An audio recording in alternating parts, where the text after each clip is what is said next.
जय हिंद दोस्तों, मैं सेबी पंजीकृत सलाहकार नहीं हूं। यह वीडियो केवल शैक्षिक और सूचनात्मक उद्देश्य के लिए बनाई गई है भाई। जिस खबर का सदियों से इंतजार था वो खबर आ चुकी है भाई। बहुत बेसब्री से इंतजार था और खबर तो जेपी एसोसिएट के लिए निगेटिव आई है, बाकी जेपी पावर के लिए जो है पॉजिटिव खबर आती हुई दिखी है। वहीं एनसीएलटी में जो पेंडिंग फैसला था दिवालिया प्रक्रिया वाला, वो जो है फाइनल फैसला आता हुआ नजर आ रहा है।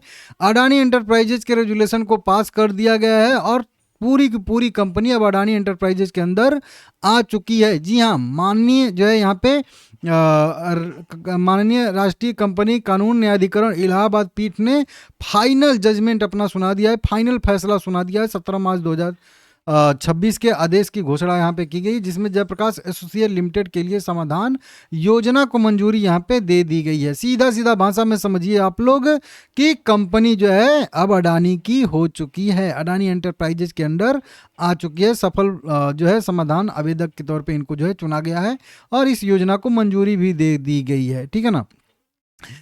5 नवंबर को ईमेल के द्वारा ये जो है अपडेट मतलब रेजुलेशन का दिया गया था। 14 अक्टूबर को समाधान योजना प्रस्तुत किया गया था। सब कुछ यहाँ पे है। इसकी मैं कुछ मुख्य बातें आप लोगों को बता देता हूँ। जो आप लोगों का सवाल है कि शेयर होल्डर का क्या होगा, अडानी ये जेपी पावर का क्या होगा, उन सबको मैं सीधा सीधा आपको बता देता हूँ अब क्या क्या है। देखिए, सफल आवेदक के तौर पे अडानी एंटरप्राइजेज को चुना गया है, मतलब पूरी की पूरी कंपनी अडानी एंटरप्राइजेज के अंडर आ गई। ठीक है ना। योजना विवरण 14 अक्टूबर को सबमिट किया गया था और नवंबर 2025 में कुछ इसमें बदलाव हुए थे। प्रक्रिया की बात करेंगे तो ये मंजूरी दिवालिया और दिवालिया संहिता 2016 की धारा 31 के तहत जो है दिया गया है। शेयर धारक और प्रतिभूति बराबर असरदार, इस तरीके से कुछ है लिखा है। अब इसके तहत क्या होगा कि क्या योजना के अंतर्गत मौजूदा शेयरधारक और प्रतिभूतियों के लिए बड़े कदम उठाए गए हैं।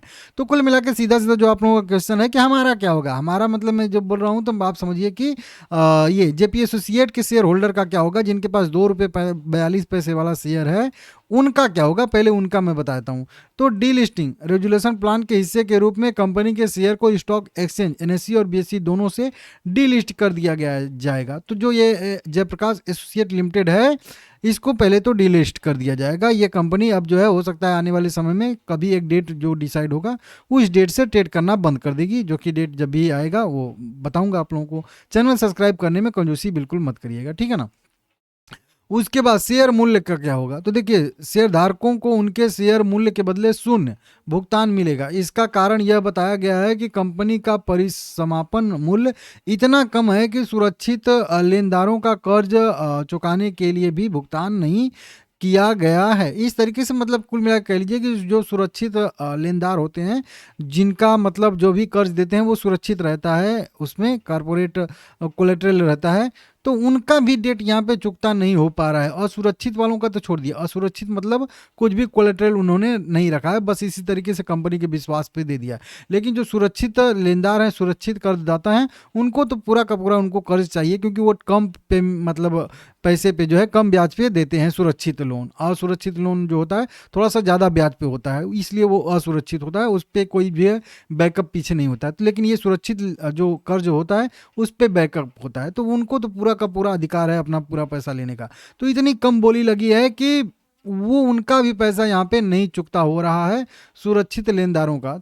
तो फिर शेयर धारकों का उसमें तो वैसे कोई अधिकार ही नहीं बनता है, वो तो कंपनी की स्वेच्छा के आधार पे होता है। वो मैं कई बार बताया हूँ आप लोगों को। तो शून्य का मतलब हो गया कि हम लोगों को 1% भी ऑफर नहीं किया जा रहा है, जो मैं आप लोगों को बताया था कि शायद 1%, 2% और अधिकतम 5% तक कंपनियां जो है ऑफर करती हैं।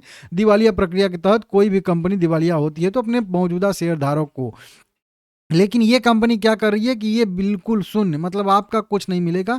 ये जो 2.5 रुपये वाला शेयर है आपका, इसके बदले में आपको कुछ भी नहीं मिलने वाला है यहाँ पे, ठीक है ना। तो जो उम्मीद थी कि शायद डिलिस्ट हो जाएगी और कुछ भी नहीं मिलेगा या शायद 1-8% मिलेगा, तो अब तो वो भी काम खत्म हो गया कि अब 1 भी % यहाँ पे नहीं मिलने वाला। पूरी की पूरी कंपनी जो है वो अडानी एंटरप्राइजेज के अंडर में आएगी। जितना भी मौजूदा शेयर पूंजी परिवर्तन उपकरण वारंट और अधिकार मतलब प्रेफरेंशियल शेयर इस तरीके से सब हैं, सबको खत्म कर दिया जाएगा, रद्द कर दिया जाएगा, इसके बदले कोई पैसा नहीं दिया जाएगा। मतलब जितने भी प्रेफरेंशियल शेयर वेयर हैं, ये सब वारंट वारंट कन्वर्टेबल, ये सबको जो है यहाँ पे रद्द कर दिया जाएगा, इस तरीके से यहाँ पे बताया गया है, ठीक है ना। तो किसी को कुछ यहाँ पे नहीं मिलने वाला। जो सुरक्षित लेनदार होंगे या असुरक्षित लेनदार होंगे, जो मतलब बैंक या जो कर्जदाता होंगे, उनको ही केवल पैसा यहाँ पे मिलेगा। अगली प्रक्रिया क्या है, तो आने वाली प्रक्रिया की बात करेंगे, टाइमलाइन, सारी प्रक्रिया डीलिस्टिंग और कैपिटल कंसीलेशन जो है रहेगा। तो वही मतलब जो कैपिटल कैंसिलेशन रहेगा प्रभावी तारीख पर होगी, जो 90 दिन के अंदर अंदर होती है, एनसीएलटी की मंजूरी के बाद तय होती है। लिखित आदेश फिलहाल अभी कंपनी के पास नहीं आया है, विस्तृत आदेश आएगा तो कंपनी जो है आप लोगों को और हमें भी एक्सचेंज को सूचित करेगी, जिसमें विस्तृत आर्डर मतलब बहुत लंबा चौड़ा सब कुछ लिखा रहेगा, इस तरीके से उसमें आएगा सारा का सारा। मतलब ये तो 2 ही पीडीएफ का है ना, ये देखिए यहाँ पे 2 ही पेज का ये है, बस इतना ही है यहाँ पे लिखा है, ठीक है ना, बस इतना। इसके बाद अब जब आएगा तो वो 40-50 पेज का आएगा, तो उसमें और डिटेल आएगा। कुल मिला के कहने का मतलब है जेपी एसोसिएट वालों को, शेयर होल्डर को कुछ नहीं मिलेगा। और यही चीज़ मैं आप लोगों को कई बार बार बार बोल भी रहा था कि कुछ नहीं। अब मेन चीज़ आता है कि हमको क्या मिलेगा। हमको मतलब अब अडानी ये जेपी पावर को क्या मिलेगा, जयप्रकाश पावर वेंचर लिमिटेड जो 13 रुपये 87 पैसे पे शेयर ट्रेड करा है, अब इनके शेयर होल्डर को क्या मिलेगा। देखिए डायरेक्ट तो आपको भी कुछ नहीं मिलेगा, इनडायरेक्टली मिलेगा। इनडायरेक्टली क्या मिलेगा, जयप्रकाश एसोसिएट लिमिटेड का जो ये होल्डिंग है 24%, ये 24% स्टेक अब हो गया कुल मिला के कह लीजिए कि अडानी एंटरप्राइजेज का। मतलब सीधा सीधा इसका मतलब ये है कि अब जो है जयप्रकाश पावर के प्रमोटर अडानी एंटरप्राइजेज हो गए। ये क्या मामूली बात है, इसीलिए तो बार बार मोमेंटम आता था जब भी अडानी का नाम आता था। तो अडानी एंटरप्राइजेज के अंदर अब 24% स्टेक जो है जयप्रकाश पावर वेंचर लिमिटेड का आएगा। बोलोगे कि तो इससे क्या मतलब हो गया, इससे ये मतलब हो गया कि 2-3 चीज़ें जो मैं पहले से डिस्कस करके रखा हूँ कि शायद ये अपनी 24% हिस्सेदारी को जो है 51% पे ले जाएंगे, मतलब मेजोरिटी होल्डिंग शायद जयप्रकाश पावर में अपनी लेने की कोशिश करे अडानी एंटरप्राइजेज। तो इसके लिए जो है ये ऑफर लाएंगे, ओपन ऑफर लाएंगे। ओपन ऑफर लाते हैं जो भी कंपनियां, तो थोड़े से प्रीमियम प्राइस पे भी लाते हैं और वो पॉजिटिव भी माना जाता है, ठीक है ना, इस तरीके से। क्योंकि पूरी की पूरी अब अडानी की कंपनी हो जाएगी अगर मान लेते हैं आगे आने वाले समय में ओपन ऑफर आता है तो बढ़िया रहेगा। नहीं भी आता है तो भी कोई बात नहीं है, जब 24% स्टेक अडानी एंटरप्राइजेज के पास हो जाएगा तो फिर आने वाले समय में अगर जयप्रकाश पावर वेंचर लिमिटेड को कभी 100, 200, 50 करोड़, 100 करोड़, 1000 करोड़ चाहिए तो अडानी एंटरप्राइजेज तुरंत दे देगी, क्योंकि इसकी मतलब उनका भी इसमें स्टेक रहेगा, एक तरीके से उनकी भी कंपनी रहेगी। तो ये बढ़िया रहता है, मतलब पीछे बैकअप है, स्ट्रॉन्ग हाथ आ गया है। अभी अगर मान लेते हैं कि कंपनी को 500 करोड़ रुपया चाहिए तो क्या जेपीएससीएट दे देती? बिल्कुल नहीं दे पाती। वहीं पे अडानी एंटरप्राइजेज रहेगी तो बिल्कुल दे देगी, ठीक है ना। तो ये चीज़ यहाँ पे इनडायरेक्टली कई सारा असर देखने के लिए मिलेगा। डिटेल में और बाद में बात करेंगे, फिलहाल में इतना ही रहेगा। चैनल सब्सक्राइब करिएगा, वीडियो को लाइक करिएगा।